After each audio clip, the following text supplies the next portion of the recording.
உத்தரப்பிரதேசத்துல கோவிலுக்கு பக்கத்துல உடல்நிலை சரியில்லாத ஒரு முதியவர் அவருடைய கண்ட்ரோலையே இழந்து ஒரு இடத்துல சிறுநீர் போயிருக்கிறாரு.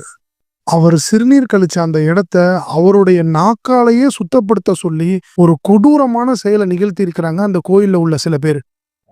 இதே மாதிரி ஒரு 15 நூற்றாண்டுக்கு முன்னாடி நடந்த ஒரு சம்பவத்தை கவனிங்களேன். இறுதி இறை தூதர் நபிகள் நாயகமும் அவர்களுடைய தோழர்களும் ஒரு மசூதிக்குள்ள இருக்கும்போது அந்த மசூதிக்கு உள்ளவே வந்து ஒரு நபர் சிறுநீர் கழிக்கிறாரு. இதை பார்த்து கோபமான தோழர்களை நபிகள் நாயகம் கண்ட்ரோல் பண்றாங்க. அவரை போய் எதுவும் பண்ணாதீங்க, அவர் சிறுநீர் கழித்து முடிக்கட்டும் அப்படின்னு சொல்லி நிறுத்தி அதன் பிறகு அந்த தோழர்களை அனுப்பி தண்ணீர் எடுத்துட்டு வர சொல்லி அந்த இடத்த சுத்தப்படுத்த சொன்னார்.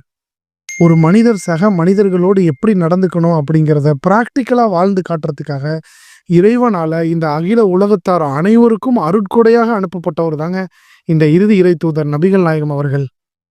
இவருடைய வாழ்க்கை வரலாறை தெரிஞ்சுக்கணும்னு விருப்பப்பட்டீங்கன்னா ஸ்கிரீன்ல தெரிஞ்ச இந்த நம்பருக்கு ஒரே ஒரு வாட்ஸ்அப் பண்ணுங்க. நன்றி.